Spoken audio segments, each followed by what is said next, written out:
ഇനി ഈ ദിവസം നടക്കുന്ന പ്രധാനപ്പെട്ട സംഭവവികാസങ്ങളിലേക്ക് ഒന്ന് ഒറ്റനോട്ടത്തിൽ പോയി വരാം. ഇന്ന് ഇത് സംഭവിക്കും.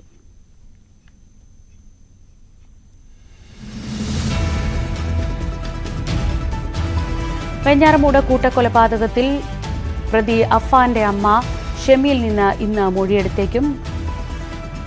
അഫാന്റെ പിതാവ് റഹീം അല്പസമയം മുൻപ് കേരളത്തിലെത്തി.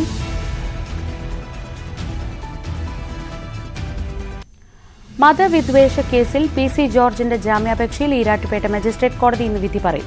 ആരോഗ്യസ്ഥിതി പരിഗണിച്ച് ജാമ്യം അനുവദിക്കണമെന്ന് PC ജോർജ്. ജാമ്യം ലഭിച്ചാൽ ഇന്ന് തന്നെ ജോർജിന് പുറത്തിറങ്ങാനാകും.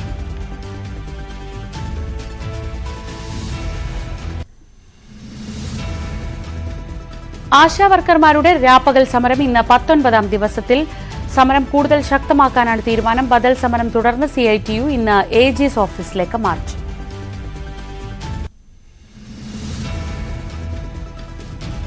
സെക്രട്ടേറിയറ്റിനു മുന്നിൽ ആശാ വർക്കർമാർ നടത്തുന്ന രാപ്പകൽ സമരത്തിനെതിരെ കോടതിയലക്ഷ്യ നടപടി ആവശ്യപ്പെട്ടുള്ള ഹർജി ഹൈക്കോടതി ഇന്ന് പരിഗണിക്കും. അനിൽ K. നരേന്ദ്രൻ, S. മുരളീകൃഷ്ണ എന്നിവർ ഉൾപ്പെട്ട ഡിവിഷൻ ബെഞ്ചാണ് ഹർജി പരിഗണിക്കുന്നത്.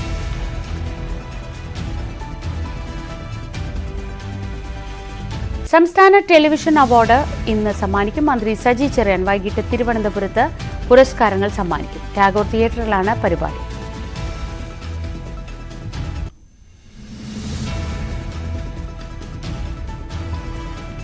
അന്തരിച്ച CPI മുൻ എറണാകുളം ജില്ലാ സെക്രട്ടറി മുൻ MLA-യുമായ P. രാജുവിന്റെ സംസ്കാരം ഇന്ന് പൊതുദർശനം പറവൂർ ടൗൺ ഹാളിൽ നടക്കും. പറവൂരിലെ വീട്ടുവളപ്പിലാണ് സംസ്കാരം.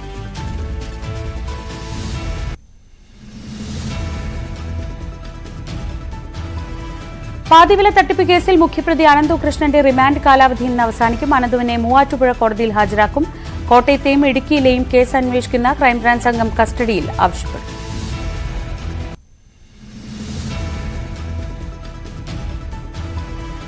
നിയമസഭാ തെരഞ്ഞെടുപ്പിന് ഒരുങ്ങാൻ കോൺഗ്രസ് AICC വിളിച്ച യോഗം ഇന്ന് ഡൽഹിയിൽ നടക്കും. കേരളത്തിലെ സാഹചര്യങ്ങളെക്കുറിച്ച് പഠിച്ച ഏജൻസികളുടെയും AICC സെക്രട്ടറിമാരുടെ വിലയിരുത്തലും അവതരിപ്പിക്കും. ശശി തരൂർ യോഗത്തിൽ പങ്കെടുക്കും.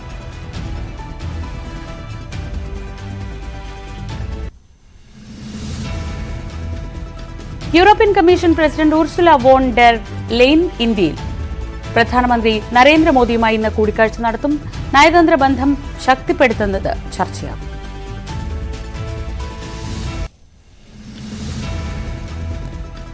രഞ്ജി ട്രോഫി ഫൈനലിൽ വിദർഭയ്ക്കെതിരെ ഒന്നാം ഇന്നിംഗ്സ് ലീഡ് ലക്ഷ്യമിട്ട് കേരളം. മൂന്നാം ദിനം കളി തുടങ്ങുക 3 വിക്കറ്റ് നഷ്ടത്തിൽ 131 എന്ന നിലയിലാകും.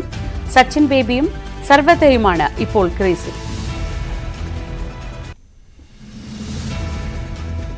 ചാമ്പ്യൻസ് ലീഗിൽ ഇന്ന് ഓസ്ട്രേലിയ അഫ്ഗാനെ നേരിടും. സെമിഫൈനലിൽ സ്ഥാനമുറപ്പിക്കാൻ 2 ടീമുകൾക്കും ഇന്നത്തെ ജയം അനിവാര്യമാണ്.